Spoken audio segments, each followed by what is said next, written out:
Hello everyone, and welcome to the Sacramento Public Library. My name is Danny Lee, and I am the Lifelong Learning and Wellness Program Manager at ACC Senior Services.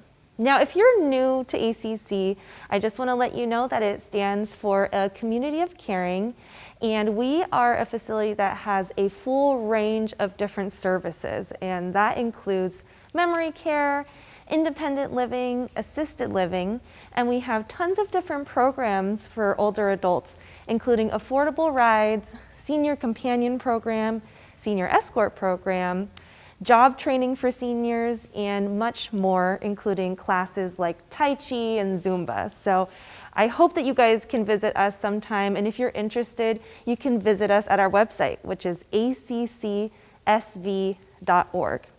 Now, you may have seen some of our previous programs listed coming up soon, and you can also visit that website to sign up and register so you can be filled in on all of the fun. Now, before we go on, I do want to thank Peter Coyle, who is the library director here and is allowing us to use this beautiful room today. Now for the main event, Mr. James Scott. He is the Sacramento Public Library archivist and has been here since 2000, and we are so happy to be working with him again. And we actually worked with Scott last year, and he was integral in helping us with our research on the history project for Wilhelmina Sloppy. And so I'm really happy that you're here with us again, James, and so grateful that you have brought us here to your home. Thank you. And so everyone, please enjoy. James, take it away. Thank you. Thank you, Danny. Hey, everybody. Welcome to the Sacramento Room. It is a thrill to have you here. Before we get started, I really quickly want to thank ACC Senior Services, their amazing production crew, programming crew, for coming on in and bringing SPL into the fold. I also want to thank the Sacramento Public Library's communications team for really helping spread the word about this program. Okay, so we've got about an hour. We've got a lot of things to cover, a lot of secrets to expose out of the Sacramento Room. So bear with me. You can't see my mouth move, but you're gonna see my hands move a lot, okay? So we're gonna get through this together. Now, the Sacramento Room opened in 1995. A special collections and archive was basically the idea behind it all. So a foundation got together, took the original 1918 Sacramento Public Library main library room, this was the reference room, and converted it into a special collection quickly. The best way to think about the Sacramento Room, just like if you're at home and you've got a photo album or you've got a scrapbook that covers your life, our role is to make sure that we do that for Sacramento, okay? So that's the Sacramento Room. Now, looking behind me here, we've got a couple of really beautiful paintings. That's a nice feature of the room, is that we have tons of public art. So we've got Wayne Thiebaud right over here, and then we've got a Greg Condos right over here. Amazing paintings and just one of many, many features to the Sac Room. Now, another thing is that when you come into the room, and this is really important to us as a public library, the first thing you're gonna see, and hopefully the most recognizable thing you're gonna see, is books, right? That's what we're all about. And so we've got many different collections, many different formats in the room, but books are our stock and trade, and they cover all sorts of areas and seams of Sacramento history. Right here we have the newly acquired History of Us, right? So this is a book, kind of an ethnography that covers the Nevada City Rancheria of the Nisenan tribe. And by the way, we stand on Nisenan land. We're at the confluence of Nisenan, Patwin, and Miwok land at Central Library. So a terrific ethnography right here. It's written by Richard Johnson, tribal leader of the Nevada City Rancheria. Also, what about timely things? We know in California we have to deal with wildfire now. It's a huge thing in the news. And so we treat current affairs. History is day to day. It's happening as I speak right now, so we have to keep up with things, right? Also, we have newly acquired The Adventures of James Williams. James Williams was an escaped slave who came to California, came to Sacramento. This book, these reminiscences from him, was published, in 1873 by an independent press. Amazing insights into his time as a business leader and a business owner in the Sacramento area, and also probing insights on race, according to him, especially when it came to Irish Americans and Chinese Americans in Sacramento. And then finally, we have Christine Hunter's We Can Do This. So the important thing about this book is that Christine is going to be speaking with ACC Senior Services in the next couple of weeks and months. And so she'll have her own program. Also, this book was published through the I Street Press, which is the library's own publishing house. So if you've got a book in you, we can help you with that. So reach out to the library if you're interested. Now, with that said, let's jump into some other items we have in the room that I think you're going to find pretty interesting. So, one of the most popular collections we have in the room are our yearbooks, right? So folks come in, they love to browse. There's so much to see right here. And so I've pulled a sample of yearbooks. Right here we have the 1952 McClatchy yearbook right here. And there is an incredibly famous, well-known person in this yearbook, and it happens to be this person right here. Can you imagine? That's Joan Didion, right there. Interesting story about Joan Didion. I have a friend who went to high school with Joan Didion, who went on to become an amazing essayist, world-known, nationally known. And my friend said, I was always scared of Joan because she smoked. So, Joan smoking. Now, 1954 nugget, we have Supreme Court Justice Anthony Kennedy in here. There he is, right there. Okay, Adam McClatchy. And then let's hop over here to the 1982 Sacramento High School Review, right? And Sacramento High School, the second oldest public high school west of the Mississippi River. Pretty amazing. So in competition with Lowell High School, but who do we have here? We have Kevin Johnson, probably one of the best athletes to ever come out of Sacramento, without a doubt. So, yearbooks, everybody. They're a fantastic window into the past, into interesting hairstyles, interesting fashion decisions and fashion trends throughout time. So I would say, without a doubt, we've got the most comprehensive yearbook collection in the Sacramento area. Come at me, Center for Sacramento History, if you must. Okay, so that's it with yearbooks.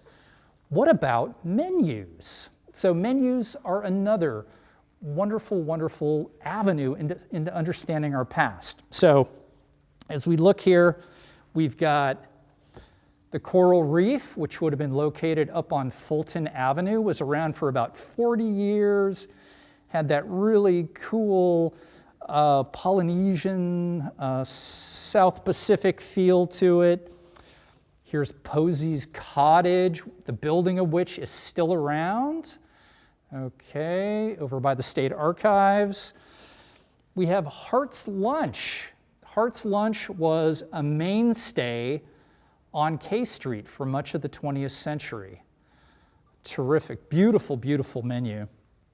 And then let's take a look at this menu right here. The Great Frank's. So Frank Fats, He went ahead and started his business in 1939, 1940. And he was at 806 L Street, replaced the business known as the Trocadero. The things that jump out at me about Fats was that the business model was so cool. It was this melange of Chinese food and American food. You had the choice to select your own cut of meat, which I think at the time was pretty darn rare. And then you also had the opportunity to look through a glass wall and watch your food be prepared. So Frank Fats, a legend, legendary restaurant, and still open today. So some really, really great examples of what we have at our menu collection. All right, so moving on. My favorite format is maps. We've got a great map collection here in the Sacramento room. So the one that I'm gonna take a look at right now is actually a map that identifies all the different fallout shelters in Sacramento. The map is from 1968. It's put together by the city and county of Sacramento. And think about things in 1968. The Vietnam War is going on, the Tet Offensive is taking place, it's Prague Spring in Czechoslovakia, the USS Pueblo has been seized, there are tensions on the 38th parallel. So in 1968, folks in Sacramento, city and county, are getting together and they're thinking, we may not be ready for total war at this point. And so there was a drive to really go ahead and increase the number of fallout shelters and also infrastructure for dealing with a nuclear attack. And of course, Sacramento was a prime target. We were state capital. We had Aerojet, we had Douglas, we had Mather, we had McClellan, we had the Army Depot. So a lot going on. So if you look at this, you can see little dots that represent a fallout shelter. And on the other side, one of the most interesting comments and admonitions from the creators of the map was, don't run to a fallout shelter, walk, which I don't know if many of us would have. I think we probably would have made a beeline for that fallout shelter. So that's one map. Let's move on to another, right over here. The oldest map in the room is Riley's map. So Bennett Riley was a general, U.S. Army general, who brought a military expedition through the gold fields of Northern California. So in 1849, he did so, and along the way, they did map making. And this is an absolutely mind-blowing map in the sense that you get a sense of a lot of towns that don't even exist anymore. There's Childs, which is just north of Sacramento, north of the American River. There's the town of Boston, which is no longer here. And then you've got some really far out comments about some of the natural layout. Plains usually overflowed in winter for grazing. Down here south, I guess that would be near current day Florin or Elk Grove. Good grazing, these plains. So a terrific, terrific map. The other thing about the map is that you can make out on the city of Sacramento a bit of a grid, right? And it's important to state that just 1 year prior to Bennett Riley coming through Sacramento, the city grid that we know today was laid out, and laid out by none other than the guy who's going to pop up on your screen here. That is William Tecumseh Sherman, right? Who years later would be a big player in the American Civil War. He did so along with a fellow named William Warner. So I love Riley's map.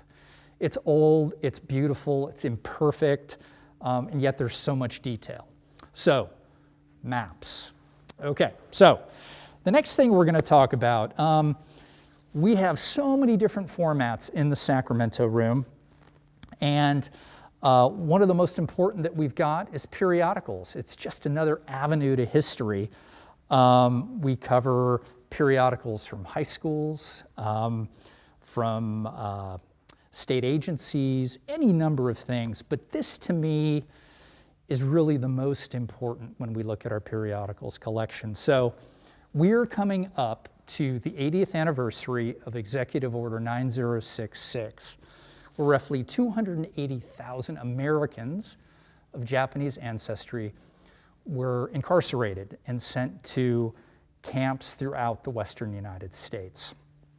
In Sacramento alone, between 4,500 and 5,000 Americans were basically given 2 days to leave their homes. When they did, they mustered at Memorial Auditorium and then were taken to a spot known as the Walerga Assembly Center, about 10 miles north of Sacramento proper. And it's there they would spend 52 days before being sent out to spots like Tule Lake, spots in Arizona, Utah, and other spots in California. The important thing, though, is that during those 52 days, there was a desire to come up with things that made life maybe a little bit more bearable. And part of that was a newspaper. So here we've got the Walerga Wasp, which was the base newspaper. So George Jobo Nakamura was the editor who put the paper together. They covered all aspects of life at Walerga. One of my favorite bits is coverage of a sing-along that took place at the center of camp. And it took place weekly, and they sang songs like Fight Dragons Fight, which was the fight song for Sac High. This is Lincoln Junior High, which is a junior high that a lot of folks went to. So amazing insights into American life for those 52 days. And we have the complete run of the Walerga Wasp here. So really, really important publication. Now, the next thing we're going to take a look at is art, right? So we've got this terrific ability to collect local art. This is the Darrell Lee Davis collection, art collection. Darrell Davis, local artist, and was able to put together a collection of important African Americans, folks important in the development of the African American community in Sacramento. Here we have the great Nathaniel Colley, civil rights champion, lawyer, Sacramento's first African American lawyer. We have Sarah Jones right here, who in 1894 became the first principal in a Sac City Unified School. That was Fremont School on 24th and N. We've got Eldridge Cleaver right over here making his way to Sacramento State in October 1968. And then my favorite of all of them is this beautiful watercolor that Darrell did. These are little boys participating in a Tom Thumb wedding, which was a very popular thing. Basically, children were put together to have a mock wedding. And so these appear to be groomsmen, and that Tom Thumb wedding would have been held at the St. Andrew's AME Church, which would have been over on 7th and H Street in Alkali Flat. So great art collection by Darrell Davis, and a real gem in our overall collection. Okay, now let's talk about ephemera. So we've got this great ephemera collection in the Sacramento room. Now, ephemera is a word that maybe a lot of us aren't too familiar with. It basically means items that aren't meant to be around for very long, just very temporal, but they do serve a purpose. So the great paradox for us as archivists is that we have to take these items that were only supposed to be around for maybe a month and try to make them last forever, right? So our ephemera collection covers all walks of Sacramento life. One of my favorites right here is this 1925 program that covers an air circus or air show at Mather Field, right? So it's important to say that Sacramento came on the scene relatively early when it came to aviation. So in 1917, 1918, the War Department set up an aviation school at Mills Station. It would soon be known as Mather Field. And so this air circus was kind of an effort to revitalize Mather, bring folks in, increase the interest in aviation, because quite frankly, outside of the automobile, nothing spoke to the future of Sacramento or the nation like aviation. It was the instant pathway to relevance, regional independence, and just being on the cutting edge of things. So this program is awesome. Now, 1925 to 1930, by 1930, Sacramento was host to the U.S. Army Corps maneuvers. So roughly 40% of all military aviation was in Sacramento. I mean, what a coup for the capital city to have that happen. And we've got a picture popping up, and you can kind of get a sense of all the cars and all the interest taking place. So during those maneuvers, they tested all sorts of things, wireless radio. They even had war games over the Bay Bridge, and it was covered by NBC affiliates all throughout Northern California.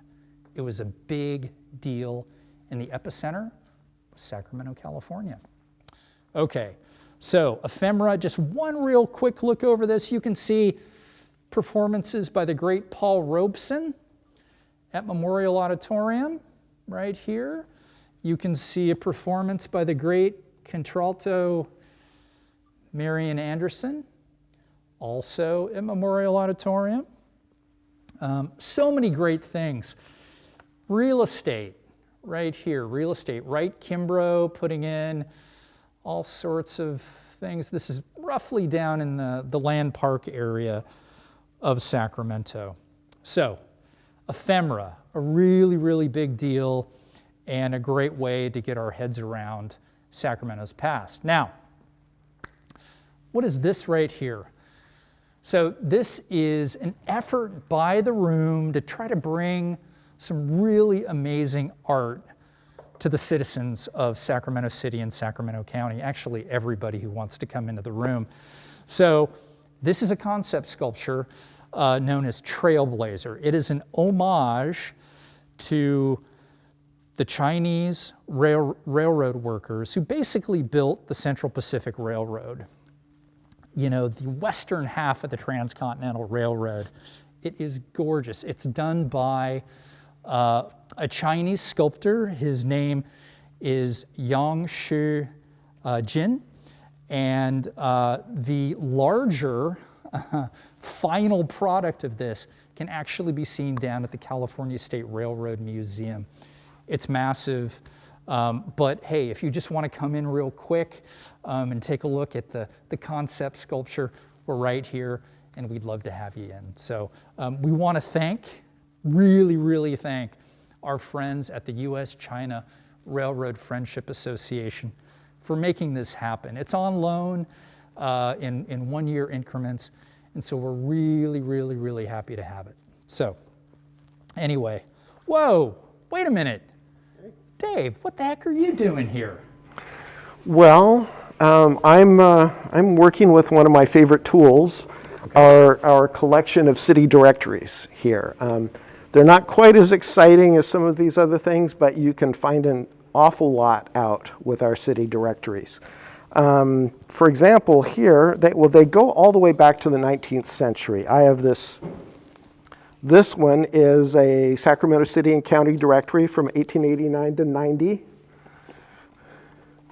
You can look in here, look up someone's name, and find out what they did for a living. So their ideas of privacy were rather different in those days. They wanted people to know about them. So this, like P.H. Holliday, he was a fisherman, and his residence was on 1517 4th Street. So you can learn an awful lot by hunting through these, and what can be most useful for people is sometimes people who are trying to find out more about their homes. So if you can not only look up by someone's name, you can look up an address and find out who lived there at a particular year. So let's say you have a house. Live TV, ladies and gentlemen. I'm sorry. Let's say you have a house in my neighborhood, the Bohemian Village neighborhood of the Arden-Dimick area. Those houses were built around 1940. And you want to find out more about your house. You want to find out more about the neighborhood. So let's say it's 3055 Yellowstone Lane that you want to look up. So for that, we need the Sacramento Suburban Directory, 1957. That's the first one. That's the first suburban directory. We'll go to that. We'll go to the back part where you can look up an address, and we will find Yellowstone, starting at Marconi. We'll go down through there. We'll pass cross streets, Rainbow, Carlsbad, and there's 3055. Malaville Jack J, and it gives his phone number, Ivanhoe 95142. Ivanhoe was the telephone exchange, and you'd actually dial IV 95142, and the IV is actually 48 on the dial, and it showed the letters as well at that time. Okay, so once you know the name, now you can look up the person. So, Malaville Jack J. Come back here. Going to look for Malaville. There it is. Jack J. It does not give his profession or where he worked for some reason, but in parenthesis, there's information about his wife. His wife's first name was Claire, and she worked at the Coral Reef, the restaurant the Coral Reef? that we, Are you kidding me? the Wow. Coral Reef, that Nice. Polynesian restaurant that was on Fulton Avenue years ago. So, and it again, there's the address there, H 3055 Yellowstone Lane. The H stands for householder. So now let's say you want to travel in time, you want to go forward 10 years to 1967. You can find out who lived there then. And in fact, it was a different person. So Yellowstone, they call it street here, but it's Yellowstone Lane now. So come down through, cross Rainbow, cross Carlsbad, 3055, Windener Fred D. at 483-4565. They don't have the IV in this case, although some of the other listings here do use the older fashioned IV. Okay, so Fred D. Windener, let's look him up. Let's see what he did for a living, if they include that. So, Windener. There it is. Okay. And his wife was Betty W. And he was a salesman for Trans World Life Insurance. So, now let's move forward another 10 years. This one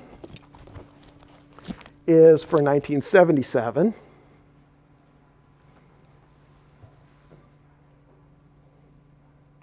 Still the suburban directory. Covers Arden, Broderick, Carmichael, Fair Oaks, Foothill Farms, North Highlands, Town and Country, and West Sacramento. So, find Yellowstone. Go down here. Okay, 3055. This one's a little different. There's a little star by the 3055, and it just says Wilson Robert. No phone number at all. The star means it's an unlisted number. So feelings about privacy are changing at this point. You look at some of the others, there are plenty of listed numbers, but this one's unlisted. So I wonder what we'll find for Robert Wilson when we look up the name. So let's try that. Okay, so Wilson.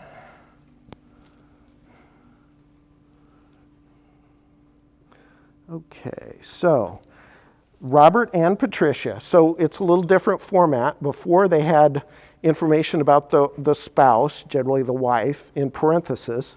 Here they say Robert and Patricia, and they give the address, H3055 Yellowstone Street, and then a little S in parentheses, and that stands for Sacramento County. If it were Carmichael, there'd be a C there for Carmichael. So that's how you can find out more about your house. You've heard the old joke, I can see my house from here. Well, with our city directories, you can see your house from here if it's old enough. That is amazing, Dave. Thank you so much for the insight into those city directories. And our city directories, by the way, go all the way back to 1851.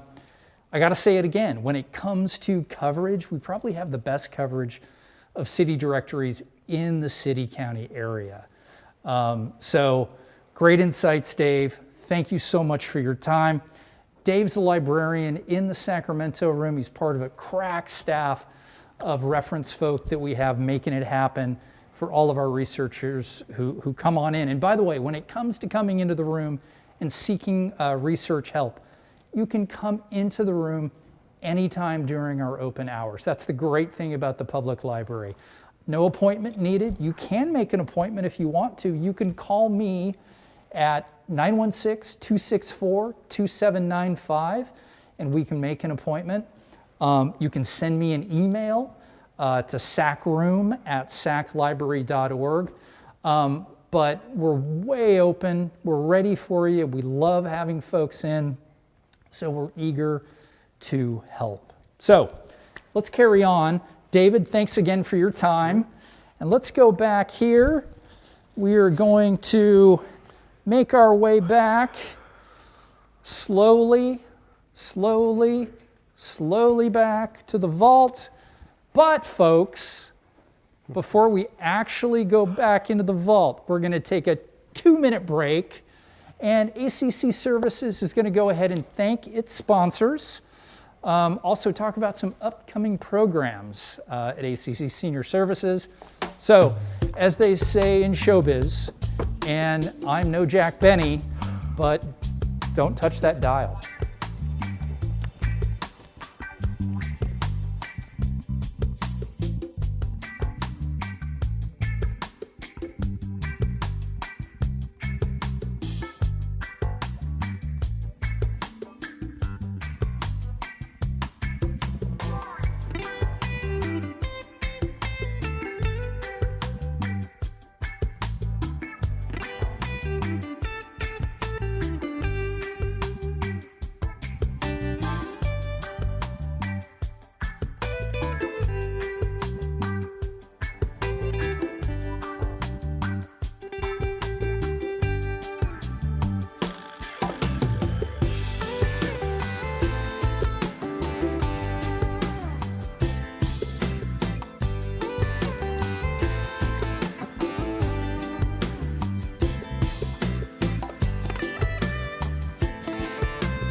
Okay, everybody, welcome back after that break.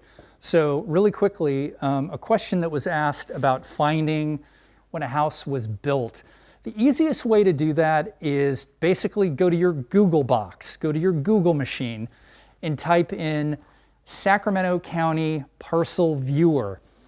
You'll then be taken to the assessor's office. Really easy to use website. Just type in the address and you're going to get an entry for a given home. Look to the far left-hand shim down near the bottom. You'll see an entry for year built. It's not always that they actually have the year there, but in most cases they do. So that's a quick way to look. The other thing you can do is come into the Sacramento room. And it's that way that we can actually go ahead and look at city directories and nail down when that house was built. So you got a couple of different options there. Now, what we're going to do now is we are going to go into the vault. You've probably heard of the vault. It conjures forth, images of cobwebs and dust and whatever else, but really not in this case. But it is an amazing, amazing spot. It's right at the heart of our preservation plan, which in a few words is how we keep things safe, how we keep things protected, and how we extend the useful life of all sorts of things. So let's go. All right, we're entering, lights on, and welcome to our climate control vault. Now, the vault is all about, again, extending the useful life of any number of items. That could be photographs, that could be ephemera like we talked about earlier, it could be phone books. We have a full run of phone books that you can look at all the way back to the early 20th century. So what we try to do is we have this big old HVAC system over here, and the idea is that we're able to keep our temperature at a stable 68 to 70 degrees, and then our relative humidity at around 45 to 50%. And what we call that is a macro environment. It's a one-size-fits-all sort of environment that keeps things going. So we're really, really fortunate to have something like this with all of these really important items. So let's take a look at some really, really old stuff. What we've got are 4 items that represent really the oldest / most unique items we have in the Sacramento room. And this is kind of, if you will, history of books sort of lesson. It's fascinating. There's a lot to talk about. Bear with me as I get my white gloves on. And by the way, I don't always wear these items when I take a look at rare items. With photographs I do, but what can often happen when you put on gloves is you lose your sense of dexterity and touch. And what can sometimes happen is you end up tearing pages. It's very common with phone books and that really, really thin paper. Okay, so the first item we're going to take a look at is this. And this is the oldest book that we have in the collection. This is our Psalter. It's a collection of Psalms from the Christian Bible, okay? It dates all the way back to the early 1400s. Features of the book, as you might guess, are really great paper. This is linen-based paper. If you get a really good look at it, you're going to see that the paper is almost pulpy, right? Like orange juice. You can almost make out the fibers in the paper. There's very low acid content. We refer to that as acid neutral content in this paper. It's not lignin-based or wood-based paper like we have today. So it's stable. It's going to last a really, really long time. Another thing, as you look at this is all handwritten. This is pre-printing press, right? So all of these words are written by hand. There's also some gluing put in of certain passages, also some beautiful, beautiful wood blocking that you might be able to see, okay? So, fantastic book, early 1400s, and the earliest holder of the book was a nun. Her name was Gabrielle Godard, and she was a nun living in Ghent, Belgium, around 1660. And she held this book. And if we go to the front of the book, we are going to find text that was written by her. So we go from the Latin text, right, that was written in the early 1400s, to the vernacular of the time in 1660. She writes in French, "Pray for me for the love of God." All right, in French. And she was a member of the convent of St. Clare, also known as the Clares, and they're still active today. So this is an amazingly rare book. It's amazing the quality that we have of the paper. The paper that we have in this book is in better shape today than the Sac B that's been sitting in your driveway for about 2 days, okay? So we're really lucky to have it. So we're gonna go ahead and take this back, and I'm gonna put it inside what we call its clamshell. Nice, acid-free, well-protected, safe and sound, right? Okay, so that's our Psalter. And by the way, it was rebound in roughly 1660, early 1700s to the best of our knowledge. Okay, the next thing we're going to look at, we're going to march forward in time.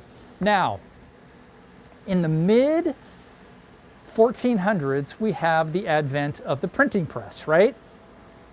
And so this book was printed in 1470. It's got oak binding right here. And let me get to a really good page with my really clumsy gloves.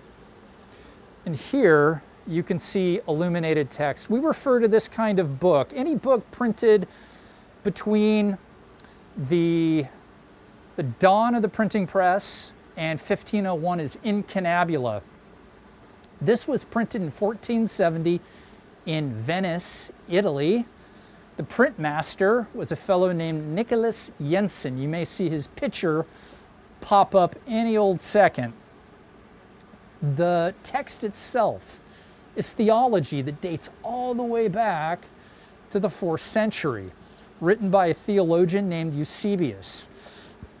That's amazing that you have something printed in 1470, 1,000 years after the original theology. Now, the name of the book is the Preparatoria Evangelica. It's basically a primer used to convert polytheistic Romans from worshiping dolphins and the sun to worshiping a single god. And the timing of this coincides with the conversion of Constantine the Great from polytheism to Christianity. So he charges Eusebius, the bishop of Caesarea, to go ahead and write this theology, get it done, and convert the masses. The other thing about this book, we're going to look really closely here. Nicholas Jensen, the print master, was one of the very first printers to use what we now refer to as Times Roman font. So we can look at the Preparatoria Evangelica as being one of these books, okay?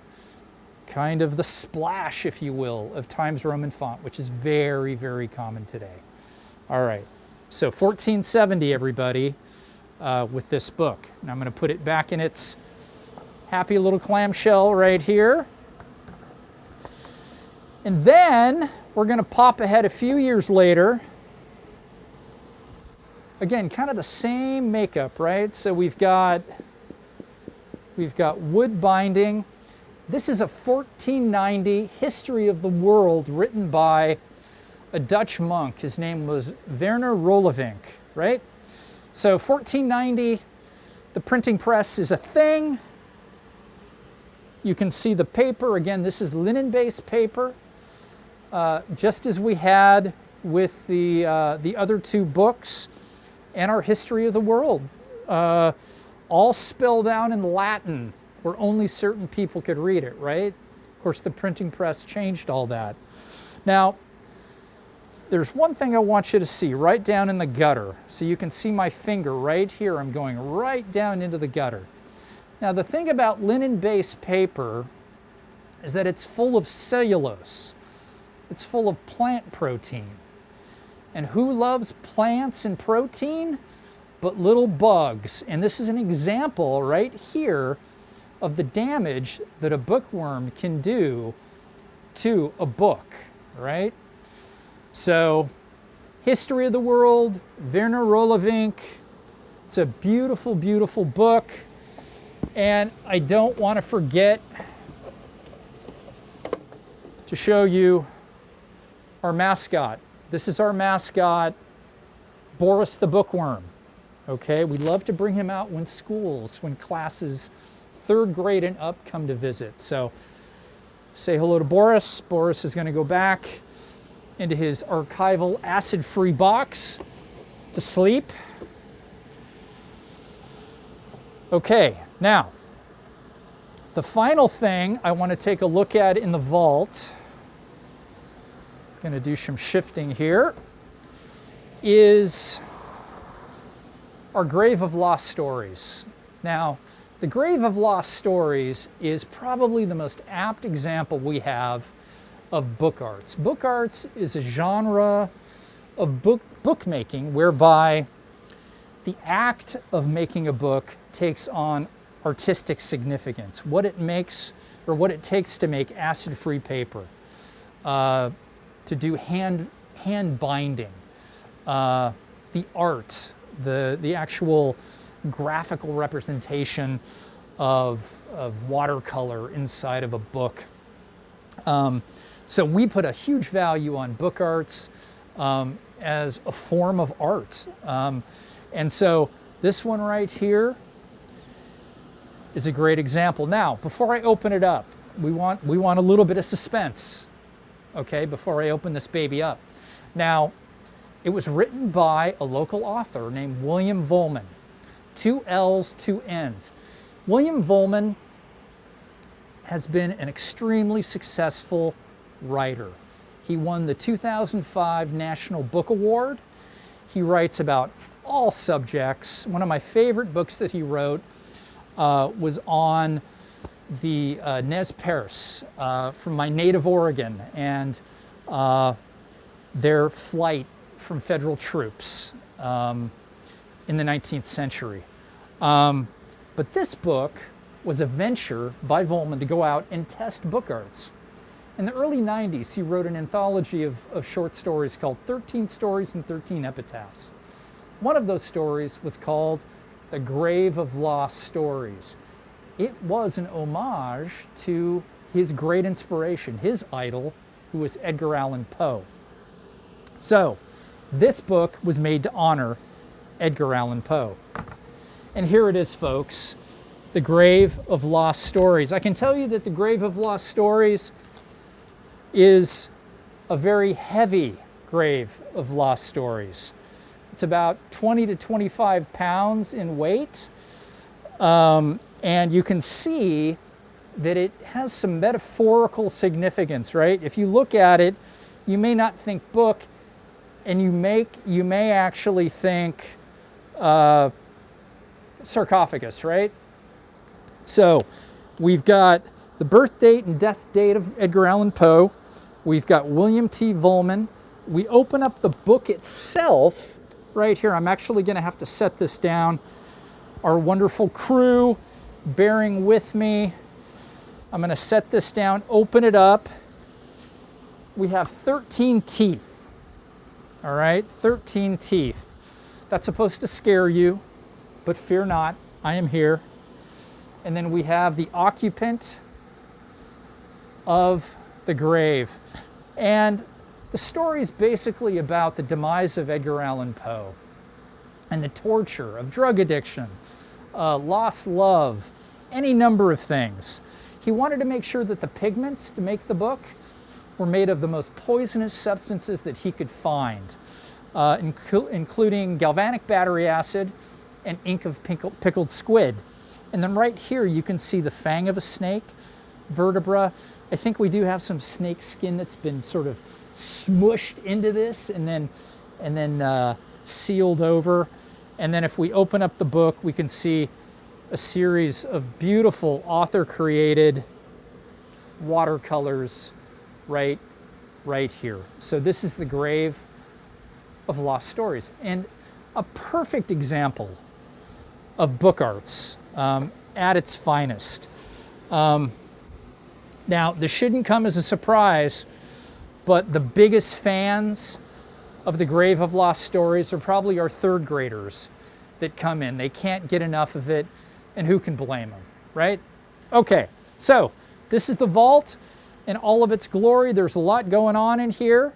We're now going to make our way out. I'm going to take my gloves off, and we're going to take a little trip, okay? Now, we are in, like I said, the original 1918 reference room. The Central Library opened in April 1918, and the primary tool for getting from floor to floor was a big, beautiful spiral staircase. And that is where we're going to go right now. And by the way, big ups to the camera crew following me around. It is not easy doing what they're doing, but they're pulling it off with great skill. So we're going to walk up this beautiful spiral staircase. By the way, this is original. Nothing's been changed with this. It's really quite extraordinary. And you can see us coming up to the top of the landing here. And here you can get a completely new perspective on the room, looking out onto I Street, just like folks did over 100 years ago. It's really quite remarkable. Wait a minute, what the heck? Would you take a look at this? Well, have no fear. Frankenstein's monster is right here. This gives me a chance to talk about how we have our own Sacramento Public Library archive, which is basically a way for us to track our own organizational history. Now, what does Frankenstein's monster have to do with it? Well, in 2018, in an effort to commemorate the bicentennial of Mary Shelley's Frankenstein, terrific Sacramento artist Stephanie Taylor was hired to create a graphical representation, basically a graphic novel of Frankenstein, which circulates throughout the system. It's a beautiful book, and here we have a promotional piece that we keep in our archive. And why do we have our own archive? A couple of things. First of all, it's important that we understand the past in order to make better decisions down the road. That's the first thing. The second thing is accountability, that we can be accountable to the taxpayers of Sacramento and the folks who support us and make us go. So, yeah, this is kind of an odd addition to the archive, but it's still important. And a big nod to Rivka Sass, our ex-director, recently retired director, who really pushed for really exciting, unique, and innovative programs like this. And on board comes Peter Coyle, and we're really happy to have him, and I know he's going to do the same thing. So anyway, Frankenstein's monster, and we're going to be heading back down. Okay. And again, big ups to the production crew, dealing with stairs, big monsters, and all right, and back down to the room we go, everybody. And really quickly, and something I almost forgot to mention, is that we do have a really great photo collection. So, you know, one of the easiest, most accessible primary sources and windows into the past are basically photographs, right? So we have over 5,000 still photos within our collection in the Sacramento room. And some of my favorites are laid out right here. I love this tree planting taking place in 1920 Marshall School Kids basically planting trees as a way of remembering those who fell in the Great War. I love this Newton Booth class photo right here. What's great about this is it represents Sacramento, our diversity. E pluribus unum, right? To the heart of it all. Flooding on L Street in the 1930s, pretty crazy. Here we've got a photo of the Federal Building, which would have been located down on 7th and K. Right here, 7th and K. Everybody get a good look at that. And now it's gone, right? And so we know it as the spot where in the winter we ice skate, right? At St. Rosa Lima. And of course, this is the same corner, 7th and K, and right here you can see the same Federal Building, okay? Right there, which is pretty cool. And then let's take a big jump forward and we can get this aerial view of the Folsom area, and you can see those sort of concentric layers of dirt and soil, and that's from dredging. Those are tailings from gold dredgers around Aerojet. And the idea when Aerojet came to Sacramento in the 1950s was that the land was so worthless and had been so torn up by the dredging that it was the perfect place to test rockets. And so we have Aerojet arriving along with Mather Field, really the development in so many ways of Sacramento as an industrial city. We can look to Aerojet, we can look to Douglas. Together they were so powerful and so influential with the Saturn V project and also Apollo 11. A lot of different things that they contributed to.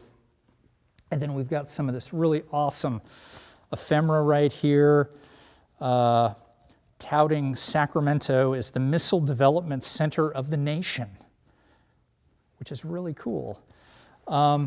So yeah, photographs leading into this wonderful, wonderful ephemera collection dealing with aerospace defense and the rise of Sacramento as a martial metropolis in Northern California, really the first and only one that one can think of.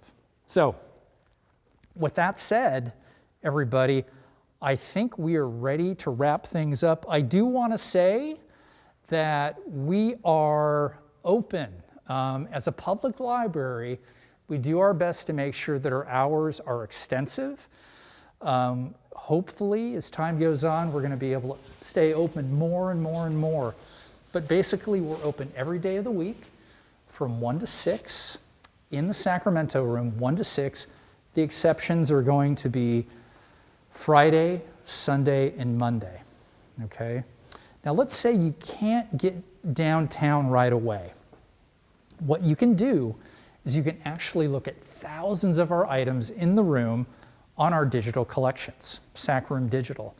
And you can get there by going to www.saclibrary.org/digital archive, okay? Or you can just go into your Google box and type in Sacramento Room Digital and you're there. So that's basically it. You can reach out to me, James Scott at jscott@saclibrary.org. Also 916-264-2795. Again, huge shout out to ACC Senior Services for bringing us in. They do such amazing work, so thank you to them. And then also to our comm department. So with that, I'm going to turn things over to Danny. Thank you, Danny. James, that was so fun and interesting. I have to say that I don't think I realized how beautiful a book could be. And in that same effect, Lost Stories, we had a question. If someone was interested in seeing the Lost Stories, can they have access to that at any time? They can, and one of the great things about us being a public library is that we always err on the side of access, right? We want folks to have access to these items. Absolutely. And so what we'll do is we'll have you come on down. I will have a pair of white gloves for you when you arrive, Yes. And you can spend time looking at the Grave of Lost Stories. You can look at our Psalter. You can look at any book in the collection. So again, it's access, striking the balance with preservation to basically bring history back to life. Absolutely. And time again, our ACC community has shown that they really enjoy history, and everyone knows about the Sacramento Public Library. So for us to be able to bring the two together today was really great for our community. So I really thank you.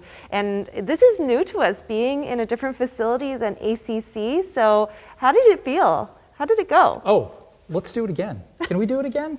How much time do we have? I agree.